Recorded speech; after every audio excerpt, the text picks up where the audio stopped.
ओम Sai Ram everyone जदि आपण माने भी बनैबाकू चाहूचंती एमिति टेस्टी आउ डिलीशियस सिमेई खीरी तेबे आपण ए वीडियो सहित शेष पर्यंत जोड़ी रुहंतु। Hello everyone welcome to Rashmi's kitchen.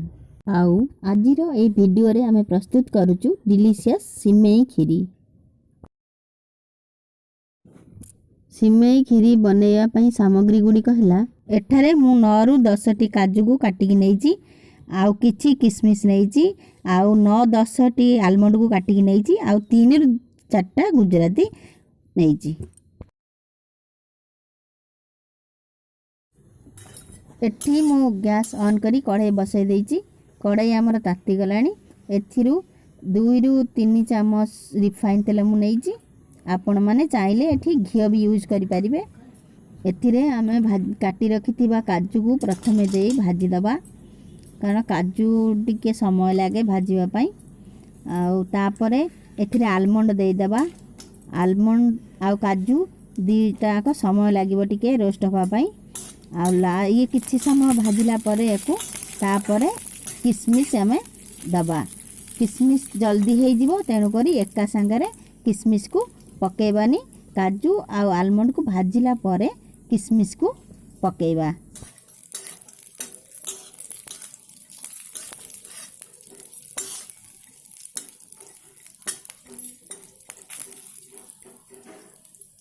काजू आउ आलमंड आमर हाफ रोस्ट हो गलानी।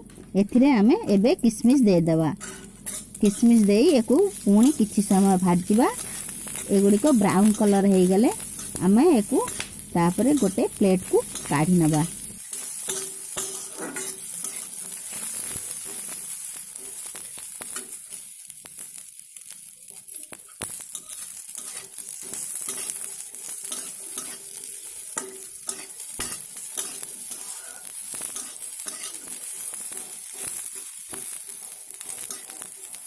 किंतु आमर एबे एई गुडी को ब्राउन कलर हो गलानी। आ बेसी समय भाजिले किसमिस गुडा पिता लागिबो तेणु करी वर्तमान एको हमें काढी नबा।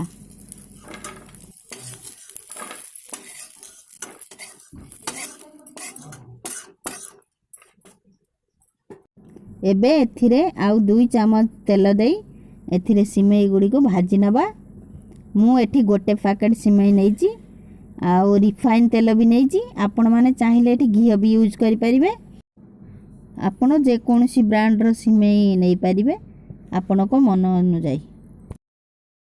एबे चलंतु एको भलो भाबे भाजी नबा ब्राउन कलर हैला पर्यंत।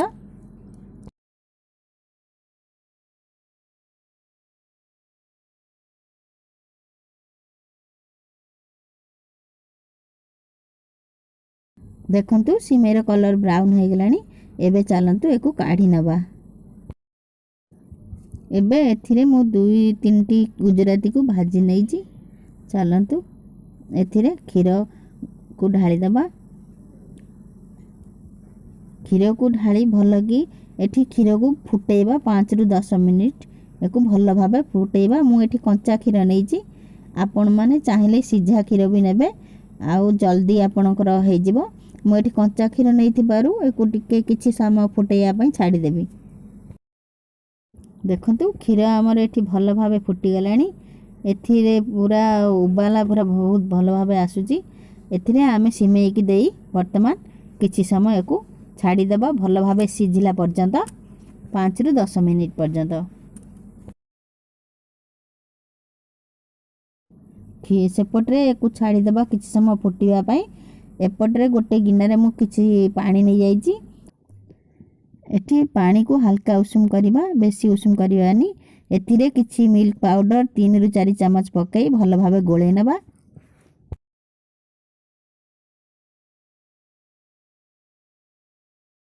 देखंतु हमर पाउडर गुड को भलो भाबे पानी रे मिसी जाईची। आ एको नै कि वर्तमान कढ़ाई रे दे दबा।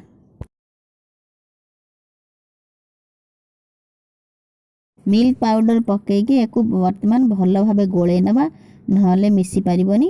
भलो भाबे गोळेला परे एको 3 रु 4 मिनिट पुणी फुटिबा पई छाडी दबा। ठीक गैस को सिम करी के आमे एहा को घोड़े दबा। 3 ରୁ 4 ମିନିଟ୍ ହେଇଗଲାଣି। ଏବେ ୟାକୁ ଦେଖିବା। ଦେଖନ୍ତୁ ଏହାର ଟେକ୍ସଚର କେଡ଼େ ସୁନ୍ଦର ହେଇଛି ଆଉ କେତେ ବହଳିଆ ହେଇଛି। ଏଠି ମୁଁ ବହୁତ ଗାଢ଼ା କ୍ଷୀର ନେଇଥିଲି। ଆପଣମାନେ ଯେମିତି ଆପଣଙ୍କ ଅନୁଯାୟୀ କ୍ଷୀର ନେଇପାରିବେ। ଏଥିରେ ଆମେ 3 ରୁ 4 ବଡ଼ ଚାମଚ ଚିନି ଦେଇ ଭଲ ଭାବେ ଗୋଳାଇ ଦେବା। ଆଗରୁ ଚିନି ପକାଇବାନି। ଆମର ସିଝି ଆସିଲା ପରେ ସିମେଇ ଏଥିରେ ଚିନି ଦେବା, କାରଣ ସିମେଇ ଗୁଡ଼ିକ ନହେଲେ ସିଝିବନି ଭଲ ଭାବେ।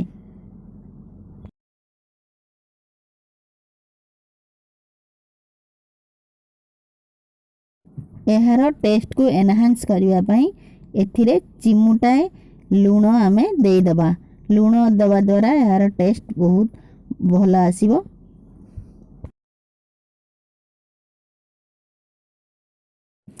ସିମେଇ ଆମର ଅଲମୋଷ୍ଟ ହେଇ ଆସିଲାଣି। ଏଥିରେ ଆମେ ପୂର୍ବରୁ ଭାଜି ରଖିଥିବା ଡ୍ରାଏ ଫ୍ରୁଟ୍ ଗୁଡ଼ିକ ଦେଇଦେବା। ଡ୍ରାଏ ଫ୍ରୁଟ୍ସ ଗୁଡ଼ିକ ଟିକେ ସିଝିବା ପାଇଁ ସମୟ ଲାଗିବ। ଏଥିରେ 2-3 ମିନିଟ୍ ୟାକୁ ବର୍ତ୍ତମାନ ଗୋଳେଇବା ଭଲ ଭାବେ।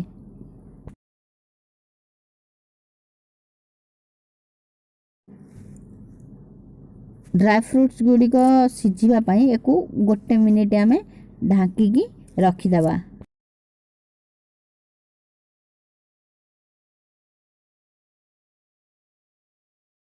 ଆମର 1 ମିନିଟ୍ ହେଇଗଲାଣି। ଦେଖନ୍ତୁ ସିମେଇ ଆମର କେତେ ବଢ଼ିଆ ଭାବେ ସିଝି ଯାଇଛି। ଆଉ ଦେଖନ୍ତୁ ଏହାର ଲୁକ୍ଟା କେମିତି ଆସୁଛି ଆଉ ଏହାର ଟେକ୍ସଚର କେତେ ବଢ଼ିଆ ଆସିଛି। ୟାକୁ ଆପଣମାନେ ରୁଟି କିମ୍ବା ପରଟାରେ ଖାଇପାରିବେ। ଆପଣ ଚାହିଁଲେ ୟାକୁ ଡେଜର୍ଟ ଅପସନରେ ବି ରଖିପାରିବେ। ଏବେ ଚାଲନ୍ତୁ ୟାକୁ ସର୍ଭ କରିନେବା। ତ ଆମର ପ୍ରସ୍ତୁତ ହୋଇଯାଇଛି ମିଠା ମିଠା ସିମେଇ କ୍ଷୀରି। ଭିଡ଼ିଓଟି ଭଲ ଲାଗିଥିଲେ ଏହାକୁ ଲାଇକ୍ କରନ୍ତୁ ଓ ଆମ ଚ୍ୟାନେଲ ରଶ୍ମିସ୍ କିଚେନକୁ ସବସ୍କ୍ରାଇବ୍ କରନ୍ତୁ। ଆଜି ପାଇଁ ଏତିକି। ଓମ୍ ସାଇରାମ।